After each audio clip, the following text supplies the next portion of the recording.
서브우퍼의 진동 때문에 층간소음 유발자가 됐다고? 허이구.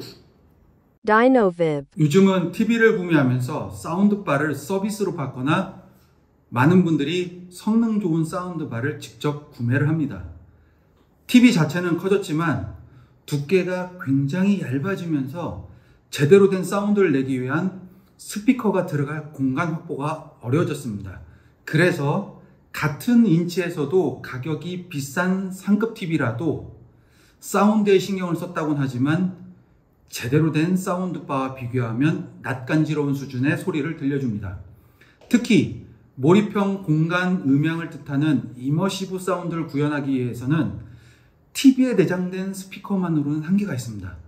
그래서 공간 활용도를 높이면서 어느 정도 입체 음향이 구현되는 사운드바를 구매하고 있습니다. 일정 수준 이상의 사운드바는 리어 스피커와 서브우퍼가 함께 구성되어 있습니다.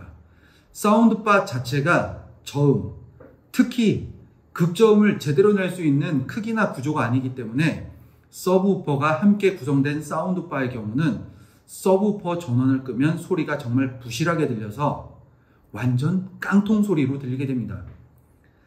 TV 자체 스피커와 비교했을 때 사운드바는 영화를 볼 때 훨씬 큰 효과가 있는데 이때 몸으로 느끼게 해주는 서브우퍼의 극저음의 효과는 매우 중요합니다. 또한 사운드바 본체의 한계로 인해서 내기 어려운 저음의 일정 영역까지 서브우퍼가 담당하기 때문에 사운드바에서 서브우퍼의 역할은 큰 비중을 차지합니다. 그리고 좋은 사운드를 감상하기 위해서는 알아야 될 사실이 있습니다. 사람은 라운드니스가 더 높은 사운드를 더 좋다고 느끼는데 사람의 귀는 소리가 크면 클수록 모든 주파수 대역의 소리를 평탄하게 듣고 인지할 수 있습니다. 특히 100Hz의 저역은 1000Hz의 소리와 같은 크기로 들리려면 음압이 더 높아야 합니다. 사람의 청각 시스템이 높은 소리에 더 민감합니다. 그리고 일정 수준 이상의 소리 크기에서 소리가 더 잘 인지되고 명확하게 들립니다. 그래서 사운드바를 사용할 경우 전 대역의 소리를 제대로 느껴서 입체 음향을 온몸으로 듣기 위해서는 저역을 담당하는 서브우퍼가 필수이며 볼륨 자체를 높일 수밖에 없습니다. 평상시에 듣던 볼륨보다 딱 30%만 더 올려도 소리의 디테일과 공간감이 확 살아나는 것을 경험할 수 있습니다. 그런데 아파트나 빌라 같은 여러 세대가 함께 사는 곳에서는 마냥 볼륨을 높일 수만은 없습니다. 바로 층간소음 문제가 발생하기 때문입니다.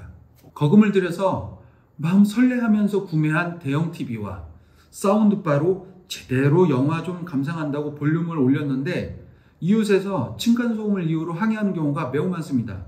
저 또한 같은 경험을 했습니다. 그럴 경우 사운드바 자체의 볼륨을 올려도 서브우퍼의 저음 부분만 줄여주면 문제가 해소되는 경우가 많습니다. 그 이유는 고음으로 갈수록 파장이 짧아져서 딱딱한 구조물에서는 쉽게 반사가 되고 물질을 통과하기 어렵습니다. 심지어는 두꺼운 암막 커튼만 쳐도 고음은 소리가 확 죽는 경험을 하게 됩니다.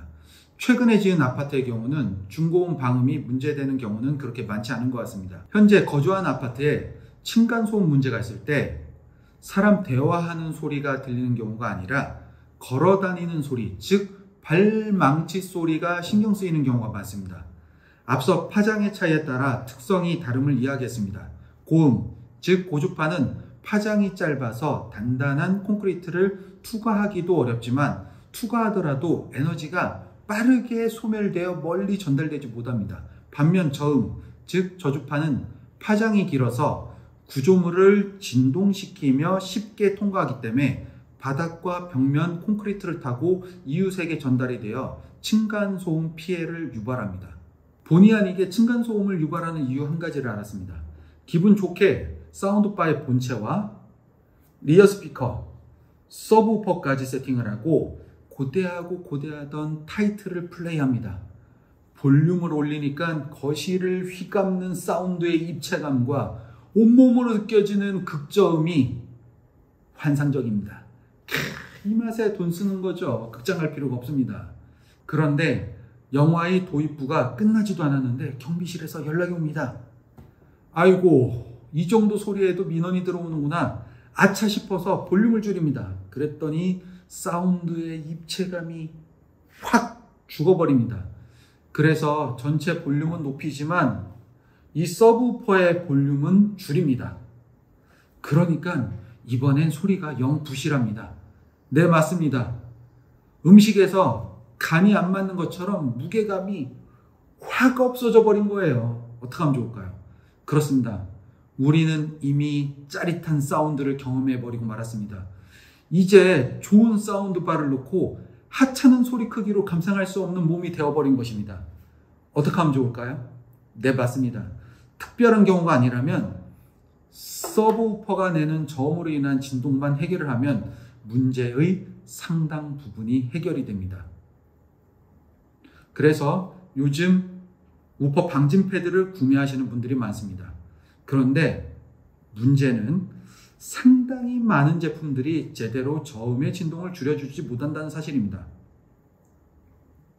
다음 영상에서는 방진, 즉 서브우퍼의 진동이 전달되는 것을 막기 위한 여러 가지 테스트를 하여 실제 어떤 방법이 효과가 있는지 확인해 보도록 하겠습니다. 본 채널은 제품 소개뿐만 아니라 제품 개발을 하면서 얻은 정보와 사례를 바탕으로 방진과 좋은 사운드를 듣기 위한 다양한 정보를 제공합니다. 구독해 주시고 다음 영상을 기대해 주세요. 고정 댓글에 들어가시면 서브우퍼 방진 끝판왕 다이노빕을 사용하시는 고객님들의 찐 리뷰를 보실 수 있으세요.